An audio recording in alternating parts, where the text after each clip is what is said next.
আগুন কিন্তু এদিকে আসতে চান।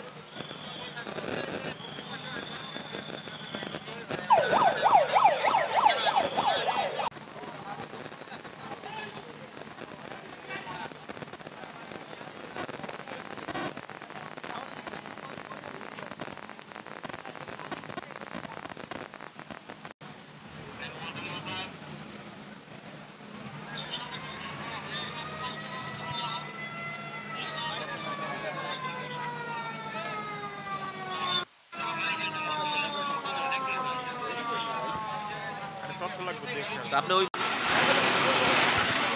দর্শক, নয়া দিগন্ত ফেসবুক পেজ থেকে আপনাদের সঙ্গে সরাসরি যুক্ত হয়েছি হযরত শাহজালাল আন্তর্জাতিক বিমানবন্দরের কার্গো ভিলেজ এলাকা থেকে। আপনারা দেখতে পাচ্ছেন আজ বিকেল 3:30 নাগাদ কিন্তু এখানে কার্গো ভিলেজ এলাকা, যেখানে মূলত বিদেশ থেকে আমদানিকৃত যে পণ্যগুলো রয়েছে সেগুলো কিন্তু এখানে যে স্থানটিতে রাখা হয় সেই কার্গো ভিলেজ এলাকার মধ্যে কিন্তু অগ্নিপাতের ঘটনা ঘটেছে। অগ্নিকাণ্ডের যে ঘটনা ঘটেছে আপনাদেরকে সরাসরি দেখানোর চেষ্টা করেছে। এখানে ভয়াবহ অগ্নিকাণ্ডের ঘটনা।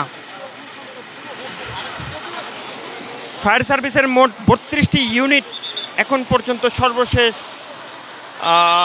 বিমানবন্দর কর্তৃপক্ষের সূত্র অনুযায়ী